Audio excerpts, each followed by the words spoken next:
end of World War II, the world was split into two, East and West. This marked the beginning of the era called the Cold War.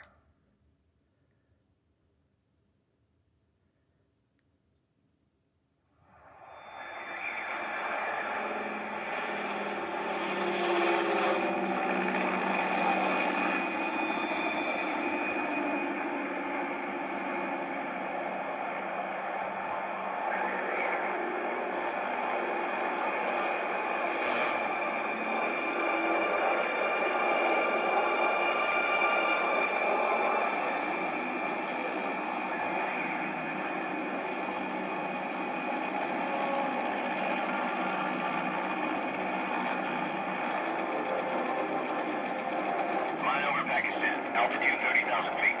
Approaching Soviet airspace. 20 minutes to drop off. Commencing internal depressurization. Equipment check. Arm main parachute. All right. You ready to go? Drop zone still showing a high pressure mass. Cav okay. Good. We've got high visibility.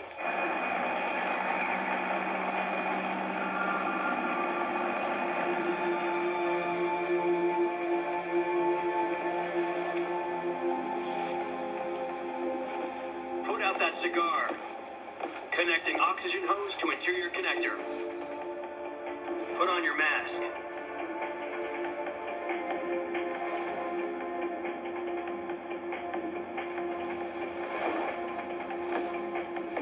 Does this panty waste know what he's doing?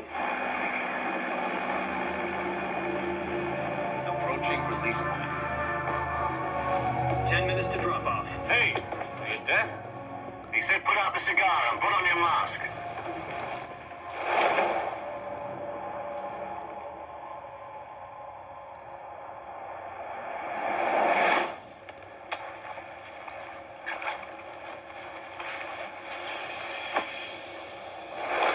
Depressurization complete. Checking oxygen supply. 6 minutes to drop off. Opening rear hatch.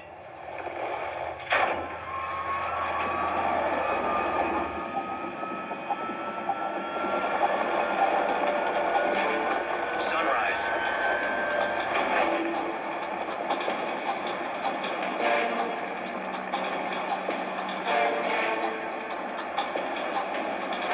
External temperature minus 46 degrees Celsius. 2 minutes to drop off. Stand up. You'll be falling at 130 miles per hour. Try not to get frostbite from the wind chill. 1 minute to drop off. Move to the rear. Activate the ammo bottle. This is one for the history books. The world's first halo jump. 10 seconds to drop off. Stand by. Status okay. All green. Prepare for drop-off. Countdown. 5, 4, 3, 2, 1. Spread your wings And fly. God be with you.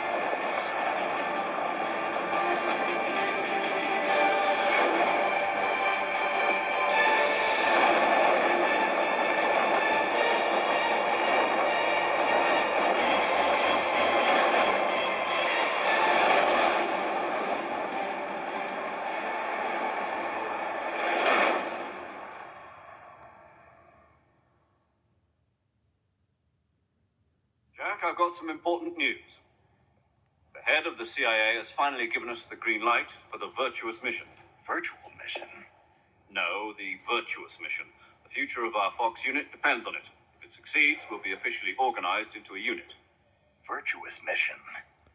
Sounds like some kind of initiation ritual. Don't get cocky. This isn't a training op. Right. So what exactly is this wonderful mission? Well, about 2 years ago, a certain Soviet scientist requested asylum in the West through one of our moles. His name is Nikolai Stepanovich Sokolov. He's head of the OKB 754 Design Bureau, one of the Soviets' top-secret weapon research facilities, and the East's foremost expert on weapons development. Sokolov? Isn't he that famous rocket scientist? The very same. On April the 12th, 1961, the Soviets achieved the first manned spaceflight in history. The Earth was blue, but there was no God. Well spoken. The rocket that carried Yuri Gagarin to orbit was the A-1, known as the Vostok rocket. Sokolov is said to be the man most responsible for the multi-engine cluster used in that rocket. After Gagarin's flight, Sokolov left rocket development to become the head of the newly established Design Bureau. From a lowly technician to head of a design bureau, that's quite a success story, so why'd he want to defect? It seems he'd become afraid of his own creations. Afraid? Call it a crisis of conscience. And for that, he left his country and his family behind and went over the fence? Not exactly. One of his conditions was that his family was also to be taken safely to the west. We used a mole to get the family out first and succeeded in sneaking Sokolov over the Berlin Wall shortly afterwards. I was the one who conducted the operation. The security on the eastern side was still full of holes back then. Then what? We got Sokolov over in one piece, but the whole ordeal had left him exhausted, and we checked him into a hospital in West Berlin. It took him 2 weeks and more than 600 miles to get from the research facility in the Soviet Union to Berlin. He was in no condition to say anything coherent. And it was only a week later that we had something much bigger on our hands. The Cuban Missile Crisis. October the 16th, 1962, President Kennedy received word that the Soviets were in the process of deploying intermediate-range ballistic missiles in Cuba. The President demanded that the Soviets dismantle and remove the missiles. At the same time, he announced a naval blockade to prevent further missile shipments from reaching Cuba. But the Soviets didn't back down, instead placing their armed forces on secondary alert. Soviet transport ships carrying missiles continued on course towards Cuba. US and Soviet forces went on alert for an all-out nuclear war. Frantic negotiations were conducted through the UN's Emergency Security Council and unofficial channels to end the hair-trigger standoff. Finally, on October the 28th, the Soviet Union agreed to remove its missiles from Cuba, and so the world avoided a nuclear holocaust. But in order to get the Soviets to pull their missiles out, we had to make a deal. You mean the one where the US agreed to remove its IRBMs from Turkey? No. The Jupiter IRBMs deployed in Turkey were obsolete, and we were going to get rid of them anyway. They had no strategic value whatsoever to either the US or the Russians. The Turkey deal was a ruse, a cover story that was fed to the other intelligence agencies around the world. So what did the Russians really want? Sokolov. They wanted us to return Sokolov. You mean the Soviets pulled out of Cuba just to get their hands on Sokolov? That's right. What the hell was he working on? At the time, we had no idea. We were running out of time. It was either give up Sokolov or risk full-scale nuclear war. In the end, we had no choice. President Kennedy gave in to Khrushchev's demand. The next day, I got Sokolov out of the hospital and handed him over to agents on the eastern side. Sokolov kept on screaming, "Save me," until he disappeared from my sight. Then, a month ago, we received some new information from one of our moles. About Sokolov? Yes. He was taken back to the research facility and forced to continue working on the weapon in question under KGB supervision. What's more, it's on the verge of completion. So what kind of weapon is it? Something to do with space rockets? No, missiles. Same technology. I guess you're right. We don't know the details, but it appears to be a new kind of nuclear device. For half a year now, the Soviets have been conducting frequent nuclear tests at Semipalatinsk. Something to do with the weapon, I assume. We're talking about a secret weapon so big that Khrushchev was ready to pull out of Cuba to get it back. Is Sokolov still in the facility? No, according to our intelligence, he's in Selinoyarsk, a place in the mountains about 3 miles to the west that's known as the Virgin Cliffs. The Virgin Cliffs? Nice name for a virtuous mission. They moved him there just recently. Why? Apparently, they're conducting a field test of the weapon, but it's our best chance to get him back. This mission would never have been possible if he was still in the research facility. This is our last chance. Sokolov must have known that too when he contacted us.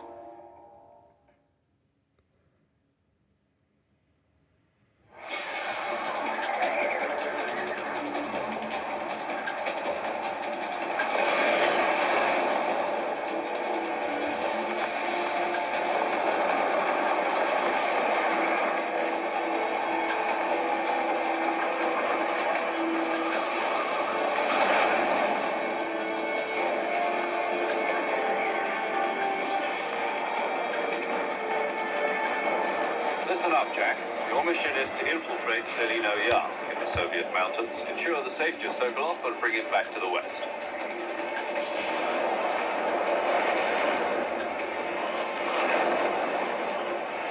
If we don't get Sokolov back before that weapon is complete, we'll be facing a major crisis.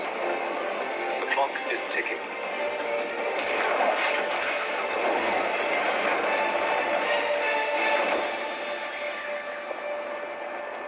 Once we've confirmed the rescue of Sokolov, stand by at the recovery point. A recovery balloon will be dropped at that point. Helium will be pumped into the balloon to inflate it. The process takes about 20 minutes. Once it's complete, the gunship's arm will latch onto the balloon and pull it up. The full surface-to-air recovery system. I'm familiar with the theory. Take it easy. It's been combat-proof. Do you think Sokolov is up to it? The shock will be less than during a parachute jump, and the arm can handle up to 500 pounds. So you're planning on going over the border in a single combat Talon? She's equipped with two 6-barrel 20mm Vulcan cannons, as well as two 40mm machine guns. Sounds like she could hold her own against a battalion of tanks.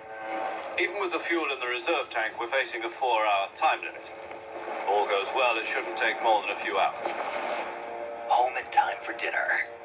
But if anything goes wrong, you'll be eating dinner, breakfast, and all the rest of your meals in the jungle.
Do you copy?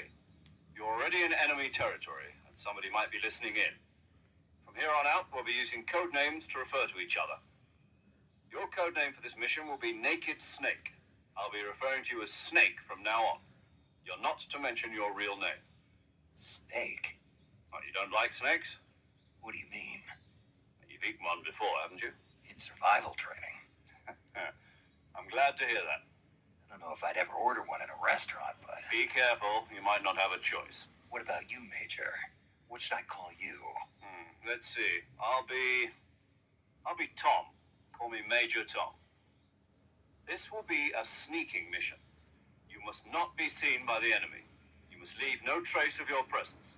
Is that clear? This kind of infiltration is the Fox unit's speciality. In other words, weapons and equipment to procure on site.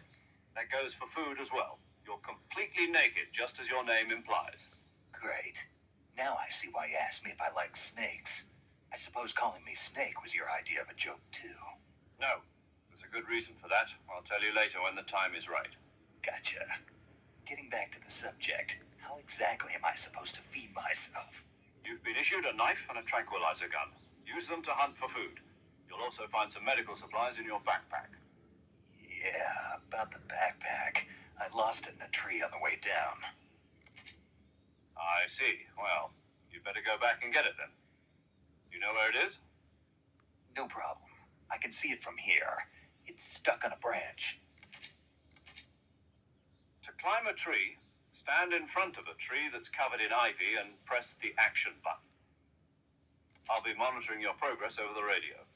We can't risk violating Soviet airspace, but I'll be in the gunship. My frequency is 140.85. I'll give you a call if I need to talk to you. If you need to talk to me, use the send function. Okay, Snake, go get your backpack.